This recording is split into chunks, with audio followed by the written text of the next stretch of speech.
नमस्कार, स्वागत है आपका। आप देख रहे हैं प्राइम टीवी। वक्त हो चला है पहाड़ समाचार का। ग्राम संपर्क अभियान के तहत विकासनगर के डाक पत्थर में बैंक अधिकारियों ने ग्रामीण को आत्मनिर्भर बनने के लिए जागरूक किया। बैंक अधिकारियों ने ग्रामीणों को बैंक संबंधी ऋणों की जानकारी दी। बैंक के मुख्य प्रबंधक अश्वनी तिवारी ने ग्रामीणों को संबोधित करते हुए कहा कि सरकार की योजना के तहत गरीब और ग्रामीणों को स्वरोजगार के लिए प्रेरित किया जा रहा है। देखिए, जैसा कि अभी माननीय प्रधानमंत्री जी ने अपने संबोधन में कहा था कि कोरोना महामारी से लड़ने के लिए हमें आत्मनिर्भर भारत की संकल्पना को मूर्त रूप देना है। इसी को विचार को आगे लेकर पंजाब नेशनल बैंक, जो कि देश का दूसरा नंबर का बैंक है, उसने ये ग्राम संपर्क अभियान की शुरुआत की है। इसके तहत हम अक्टूबर, नवंबर और दिसंबर की तिमाही में हर महीने एक हमारी ग्रामीण शाखा 2 कैंप करेगी और इस प्रकार कुल 6 कैंप हम करेंगे, जिसकी शुरुआत 2 अक्टूबर को गांधी जयंती के अवसर पर की जा चुकी है और दिसंबर के अंत तक हम करीब पूरे देश के 500 जिलों के 2500 गांवों को इसमें कवर करेंगे। सितारगंज में किसानों की फसल को तौलवाने के लिए पूर्व विधायक नारायण पाल ने प्रशासन को आमरण अनशन की चेतावनी दी थी। इसके बाद आज फिर से पूर्व विधायक ने अपने समर्थकों के साथ कृषि मंडी के अंदर पहुंचने की कोशिश की, लेकिन पुलिस और प्रशासन के लोगों ने उन्हें मंडी के अंदर जाने से रोक दिया। साथ ही पूर्व विधायक को पुलिस ने गिरफ्तार करते हुए थाने भिजवा दिया है। और मंडी में धान तुलाई का कार्य प्रचलित है और उसके दृष्टिगत इनको बताया गया कि भाई यहाँ पे, और ये घटना स्थल भी नहीं था जो कि इनका प्रस्तावित धरना देना था इन्होंने, तो इनको समझाने का प्रयास किया, ये नहीं माने। अपने समर्थकों के साथ वहाँ पे अव्यवस्था फैलने के डर से इनको हिरासत में लिया गया और हमारा 151 है चालानी रिपोर्ट तैयार की जा रही है और जो भी घटना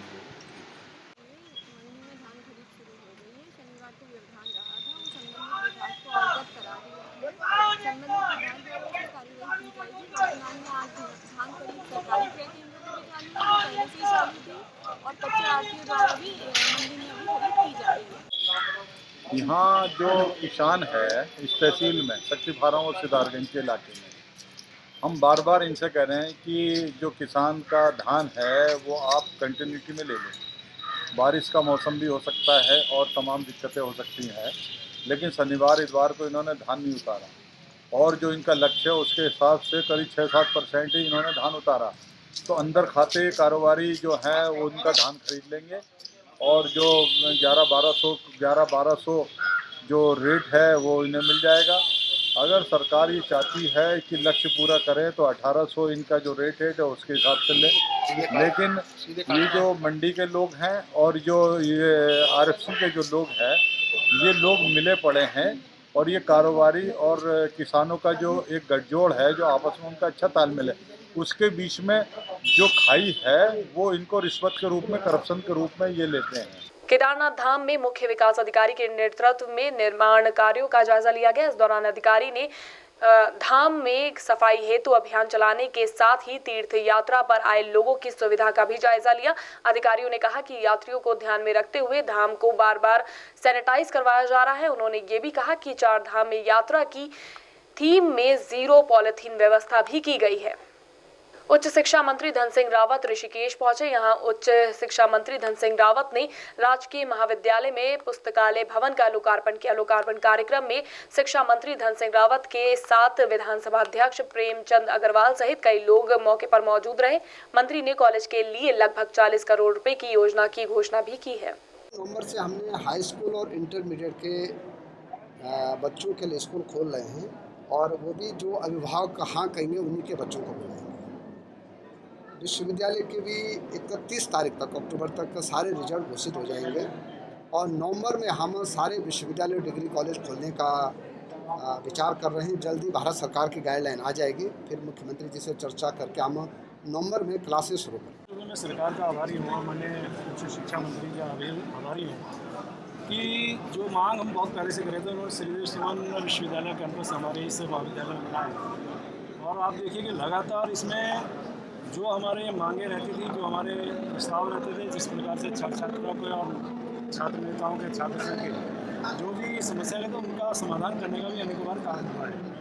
अभी आज इस जगह पर हम बैठे, यहाँ पे पुस्तकालय भवन का लोकार्पण हुआ है, इसमें 2 करोड़ 11 लाख रुपये से, और ऐसी जो हमारे स्मार्ट क्लास है उसका भी शिलान्यास किया गया 1 करोड़ 35 लाख से। यानी कि निरंतरता इस कार्यक्रम में यहाँ पे हमारे यहाँ उसी नाते है। आप देखिए, आज हमने कहा है कि हमारे महाविद्यालय में ये जो कैंपस का स्थानांतरण वाला विषय है, भूमि स्थानांतरण है जो भी, उसके लिए भी आपने कहा कि बहुत जल्द हम उसको कर रहे हैं। लश्कर तहसील परिसर में किसान यूनियन कार्यकर्ताओं ने भारी संख्या में पहुंचकर पुलिस क्षेत्राधिकारी को पत्र सौंपा है। सौंपे गए पत्र में किसान यूनियन ने क्षेत्रीय विधायक पर कई गंभीर आरोप लगाए हैं। आरोप है कि फर्जी मुकदमा सहित क्षेत्रीय विधायक ने कई घटनाओं को अंजाम दिया है और क्षेत्रीय विधायक के काम करने के तरीके पर भी सवाल खड़े किए गए हैं। परिवार के बच्चों में जी झगड़ा हो गया, बोलचाल हो गई थी, वैसे गाली गलौज थी।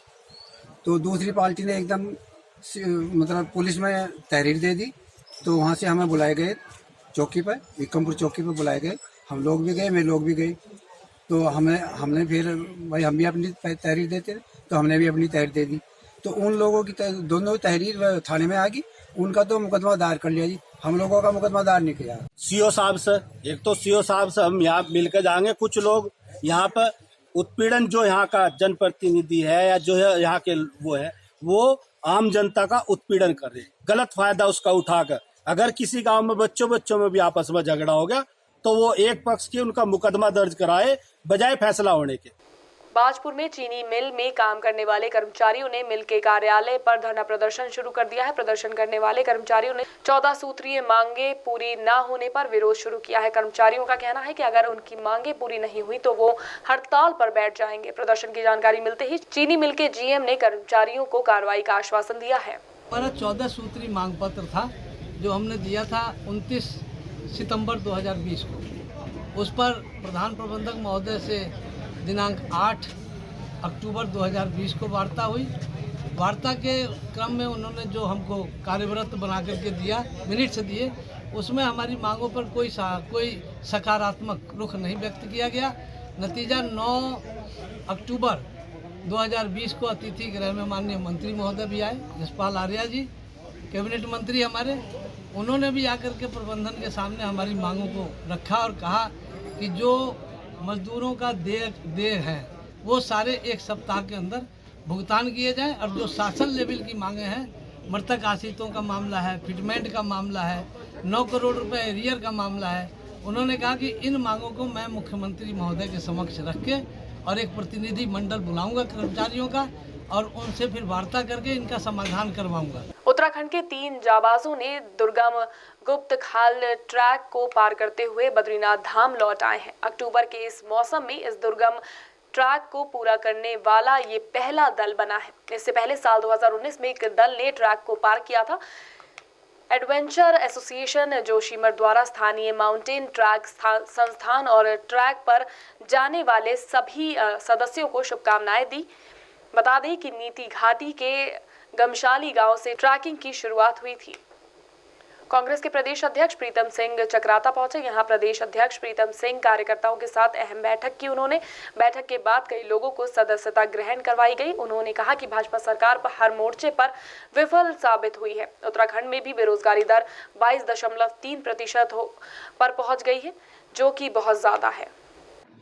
देखिए, जिन आशाओं को लेकर के देश और प्रदेश के लोगों ने भारतीय जनता पार्टी में आशा व्यक्त की, प्रचंड बहुमत से सरकारें बनाने का अवसर दिया था, लेकिन सरकार गठन के बाद जो वादे उत्तराखंड के लोगों से भारतीय जनता पार्टी के लोगों ने किए थे, उसमें से एक भी वादा पूरा करने का काम सत्ता में बैठे हुए लोगों ने नहीं किया है। आज चाहे किसानों के ऋण माफ़ी की मैं बात कहूँ या किसानों की आय दुगना करने की बात कहूँ या नौजवान साथियों को रोज़गार के परिप्रेक्ष्य में मैं बात कहूँ, महंगाई का परिप्रेक्ष्य में मैं बात कहूँ, या चार धाम के जो तीर्थ पुरोहित हैं जो अर्धनग्न बदन जो है धरना प्रदर्शन करने का काम कर रहे हैं, उनका मैं जिक्र करूं, या देवी आपदा प्रबंधन का मैं जिक्र करूं, या प्राधिकरण का मैं जिक्र करूं। भारतीय जनता पार्टी ने उत्तराखंड के लोगों के शरीर पर इतने घाव दिए हैं कि उन घावों पर सरकार मरहम लगाने के बजाय नमक छिड़कने का काम कर रही है। लालकुआं में सैकड़ों लोगों ने आज पुलिस क्षेत्राधिकारी कार्यालय में पहुंचकर प्रदर्शन किया। बीते दिन एक दुकानदार के घर में घुसकर 3 लोगों ने मारपीट की और दुकानदार को पीटते हुए 50,000 रुपए लेकर फरार हो गए। पुलिस कार्यालय में नारेबाजी की जानकारी मिलते ही अधिकारियों ने कार्रवाई का आश्वासन देते हुए लोगों को शांत करवाया। ये प्रेम प्रकाश हैं, इंदिरा नगर के रहने वाले हैं। इन्होंने परसों थाने पर एक मुकदमा लिखाया है। इसी मुकदमे के संबंध में इन्होंने एक प्रार्थना पत्र मेरे को दिया है, जिसमें इनके द्वारा आरोप लगाया है कि उनके साथ लूटपाट भी करी गई है, लेकिन प्रथम जो पहली तहरीर दी थी उसमें इस तरह की कोई बात नहीं बताई गई थी।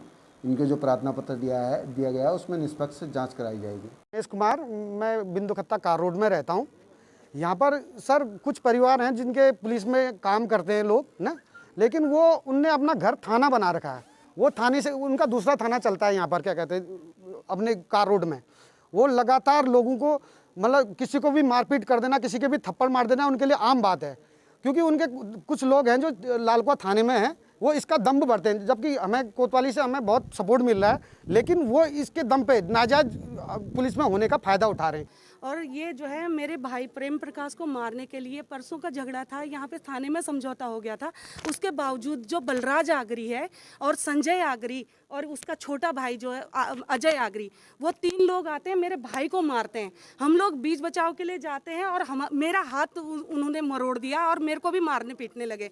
ये घर घर जा करके हमारे क्या कहते हैं बगल में वो रहते हैं, एक विक्रम भाई रहते हैं, उनके घर जा करके उनके घर का दरवाज़ा तोड़ दिया इन्होंने। इनकी पूरी दबंगई चल रही है। हम चाहते हैं कि इनकी दबंगई खत्म होनी चाहिए, इनको सबक मतलब मिलना चाहिए, क्योंकि ये पूरा गुंडा राज चला रखा है। इनके 4 पुलिस वाले जो है थाने में हैं, या इनकी 4 गाड़ियां क्या है, ये उसके दम पे जो है इतना उछल कूद मचा रहे हैं। मसूरी में चंबा से भवन की तरफ जा रही कार अनियंत्रित होकर खाई में गिर गई। बताया गया है कि गाड़ी में सवार पूर्व नगर पालिका अध्यक्ष विक्रम सिंह पवार अकेले सवार थे। घटना की जानकारी स्थानीय लोगों ने पुलिस को दी।